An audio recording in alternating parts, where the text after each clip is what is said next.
अस्थिर होने का तो कोई कारण मैं देख नहीं रहा हूँ। इतना स्मूथ ट्रांजिशन तो हाल के दिनों में मैंने कहीं नहीं देखा। विश्व की सबसे बड़ी पार्टी में भी नहीं देखा।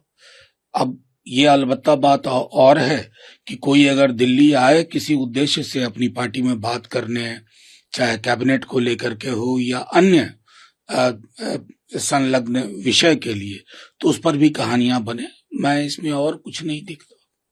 सर, एक चीफ अध्यक्ष कौन हो इसको लेकर के बात चल रही है और ये कई रिपोर्ट्स ऐसी आ रही है कि सिद्धारमैया जी को इस पद के लिए आगे बढ़ाया जा सकता है। देखिए, अभी तो जहां तक मेरी जानकारी है कि खड़गे साहब अध्यक्ष हैं और ये कांग्रेस के ऊपर निर्भर करता है कि अपनी चुनौतियों के और के मध्य क्या चुनते हैं और किन को चुनते हैं, तो इस पर कोई टिप्पणी करना उचित नहीं होगा। हालांकि मेरा अपना ये भी मानना है, चाहे खड़गे साहब हों या सिद्धारमैया जी हों, जिंदगी का एक बड़ा हिस्सा constitutional politics, constitution inspired politics में दोनों का रहा है।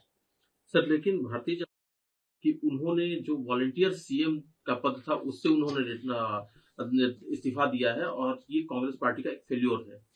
अब कोई पलट के पूछ ले कि आपने अपना अध्यक्ष कैसे चुना, तो फिर क्या जवाब देंगे।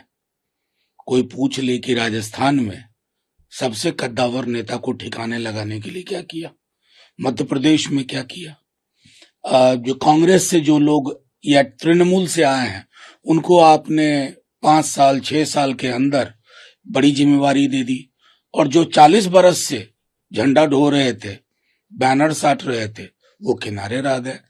ये अपनी अपनी चीज पर बात की जाए। अस्थिर होने का तो कोई कारण मैं देख नहीं रहा हूँ। इतना स्मूथ ट्रांजिशन तो हाल के दिनों में मैंने कहीं नहीं देखा। विश्व की सबसे बड़ी पार्टी में भी नहीं देखा।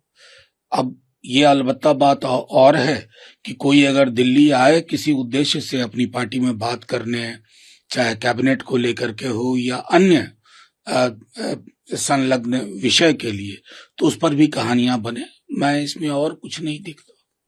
सर, एक चीफ अध्यक्ष कौन हो इसको लेकर के बात चल रही है और ये कई रिपोर्ट्स ऐसी आ रही है कि सिद्धारमैया जी को इस पद के लिए आगे बढ़ाया जा सकता है। देखिए, अभी तो जहां तक मेरी जानकारी है कि खड़गे साहब अध्यक्ष हैं और ये कांग्रेस के ऊपर निर्भर करता है कि अपनी चुनौतियों के और के मध्य क्या चुनते हैं और किन को चुनते हैं, तो इस पर कोई टिप्पणी करना उचित नहीं होगा। हालांकि मेरा अपना ये भी मानना है, चाहे खड़गे साहब हों या सिद्धारमैया जी हों, जिंदगी का एक बड़ा हिस्सा constitutional politics, constitution inspired politics में दोनों का रहा है। सर, लेकिन भारतीय जनता कि उन्होंने जो वॉलंटियर सीएम का पद था उससे उन्होंने इस्तीफा दिया है और ये कांग्रेस पार्टी का एक फेल्योर है। अब कोई पलट के पूछ ले कि आपने अपना अध्यक्ष कैसे चुना, तो फिर क्या जवाब देंगे।